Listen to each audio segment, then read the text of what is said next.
everybody in YouTube land and Facebook land and every other land. It's March 30th, Tuesday, and I'm sitting here with my buddy David Davidson here at Strung Guitars in Farmingdale, New York. And we have an amazing guitar today. Well, they're all amazing, but this one is got a great story. It's what, a 1950 Broadcaster? Yes, 1950 Broadcaster that has a really, like you said, a really great story to it. That this belonged to the Who's bass player John Entwistle, and had been purchased at an auction in England after his death, Sotheby's auction. We were lucky enough to own this guitar, sell it, and it was gone for a while, and now it came back to us. And it's a really cool piece to have. We're really happy to have it back. Wonderful instrument, you know, just earlier Broadcaster, a little bit on the heavier side, you know, but they all were in the earlier ones. And, you know, it's refretted, but otherwise very original, and plays really well. It's got a nice, even grained ash body. And, you know, I was lucky enough to have met John through our mutual friend Godfrey Townsend. When Godfrey was playing along with John, he got me to go see The Who and go to the after party at the Regal Royal Hotel, where I was able to hang out with John for a while, and he was really, really great to me. And nice enough to take some good pictures with me, which I have in my office, and just one of the good guys in rock and roll, sorely missed. Yeah, absolutely. And Godfrey, like yourself, is an alumni of the show. Yes, yes, absolutely. So yeah, it's really cool.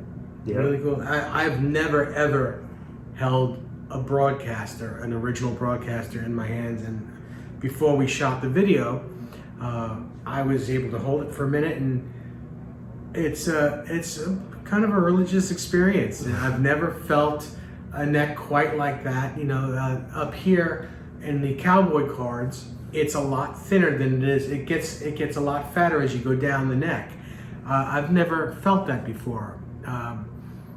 You know, me being a custom shop guy, they don't really make guitars like this. They don't, you know, their necks are so big and so round, and they're even up here, they're just so big, and you don't, you know, you go through, if you've never played one of these before, you go through life thinking, well, Jesus, those old guitars, they had to have humongous necks, and they really don't. No.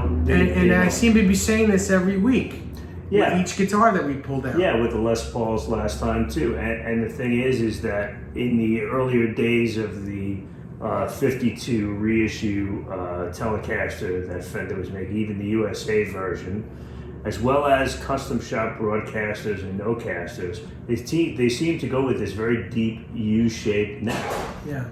And I can tell you that we've had so many of these guitars that I can tell you I've yet to find an original with a U-shaped neck.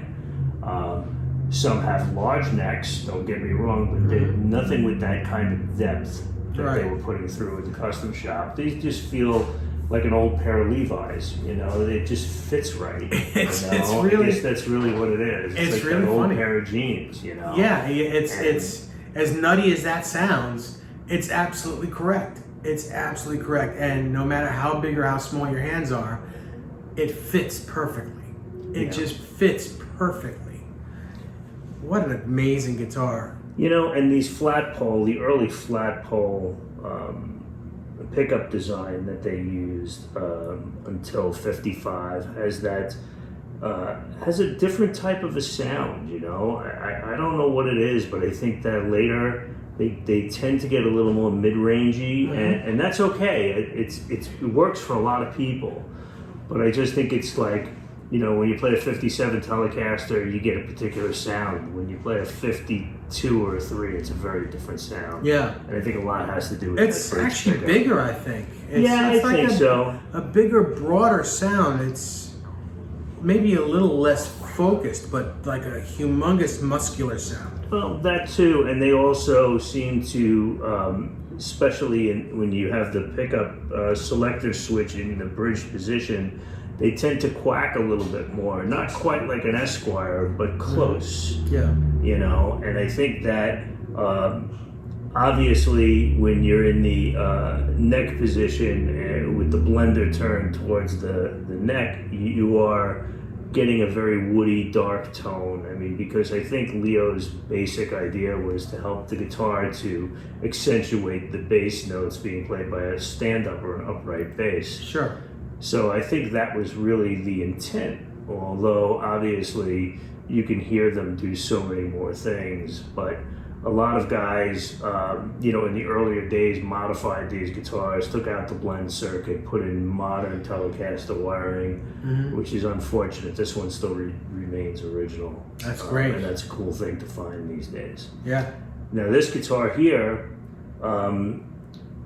as far as the provenance is concerned, well, this big guitar was pictured in the Blackguard book that was done by Nacho Banos, but the biggest thing is that it's featured in Blackguard logs, which I don't know if you're familiar with that, Dave. No. Blackguard logs is an incredible site that is run by a friend of ours, that he keeps track of all the serial numbers and data for all the Blackguards online.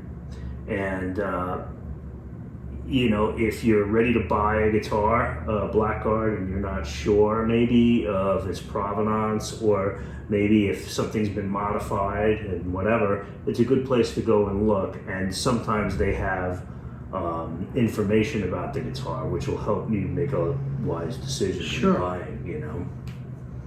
Well, I would imagine it is safe to say that any guitar you get here at Well Strung has all its provenance, and a guitar like this, you don't even really have to look it up, because you're not buying anything that's not straight. Yeah, that's not our game here. You know, we don't mind if a guitar has been casually refretted, because it's like buying an old car with a bad clutch. You know, the car's great if the clutch is bad. You know, you want to keep it running. And we kind of look at it the same way. So, you know, through 70 years, things are bound to happen. You know, things do fail. You know, frets are one of the big things. But, you know, honestly, even if you can get a guitar like this, even if it's had a replaced pot, or if it's had a bad ground that had to be resoldered, it wouldn't scare me off of buying a guitar like this, because they're just too hard to find now. So let me ask a question. What if this guitar, being John Entwistle's aside, what if this guitar had a PAF in the neck? Yeah, that would be something that it wouldn't be for me. We wouldn't represent that guitar at this store. Not that there's anything wrong with that for the player that's out there, but usually what I find with guitars is where there's smoke, there's fire.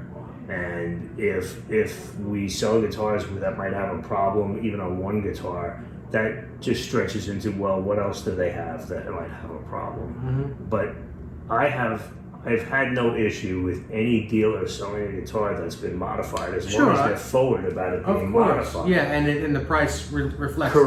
Correct. But we just always feel that we just take those questions out of the game for people, you know? I mean, like I said, if it's refretted, we're going to tell you it's refretted and so on. And that's great to know. That's great to know. And I honestly, I've known that of you for 30 years, so I know that's your MO, and you don't take anything that has a story. Yeah. You know, unless it's a good story. Right. Unless it adds value to the guitar. Yeah, of course. You know, years ago, I had bought a matching pair of 55 Esquire and a 55 Tele that both came from an original owner, and this is many, many years ago in Minneapolis.